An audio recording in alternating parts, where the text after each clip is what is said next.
Hi, welcome back everybody. Today I'm going to go ahead and make some Irish soda bread to pre-game for St. Patty's Day here. So I'll give you a rundown of the ingredients. We got some buttermilk, we got an egg, we got some flour, raisins, baking soda, sugar, salt, unsalted, cold and cubed butter. And then we will start by adding the dry ingredients together. Go ahead and give them a nice quick whisk.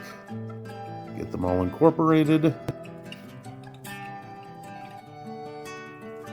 And then once you have done so, we'll go ahead and add in our unsalted cold butter. Make sure it is cold. And then you can either use your hands or a pastry cutter or a whisk. You can squish it down in there with a whisk, which is what I ended up doing here.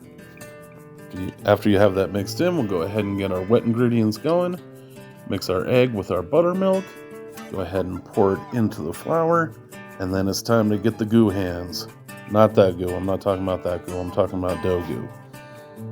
For this recipe, I decided to make one with raisins and one without. Just go ahead and knead them for about a minute each. It doesn't take a whole lot of time. They don't need to build up too much gluten. And I forgot to mention, go ahead and preheat your oven to 400 degrees. Now, once we get these little guys into two nicely shaped balls, we'll put it on a baking sheet, lightly sprayed with a little bit of oil. Score an X onto the top of our loaves so that the center cooks completely. And we will throw them in the oven for 20 minutes to start. You see the 4s and the 0s and the 2 and stuff. Yeah, just like that. And then after 20 minutes, I'm going to go ahead and pull them out. And I'm going to make little tents on top of them with aluminum foil. So that way, whenever we finish cooking them, the tops don't get too dark. And if you have any spare aluminum foil after that, feel free to build yourself a hat to protect you from the alien invasion that's incoming anytime now. Now, after you're done filling up your aluminum bra that you just made, go ahead and put that back into the oven. This time we're going to go for about 25 more minutes to finish them up. And then once they are completed, go ahead and take them out. And I'm going to be placing them on a wire rack to cool for about 10 to 15 minutes before I take a nibble of them and see how good they are.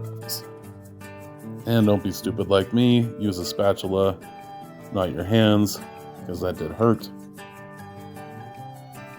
It's almost time to get these puppies covered up, and after we do, we'll set them to the side for a while. And they'll be good for a couple days, up to a week in the fridge if you want to throw them in the fridge, or you can freeze them for a few months.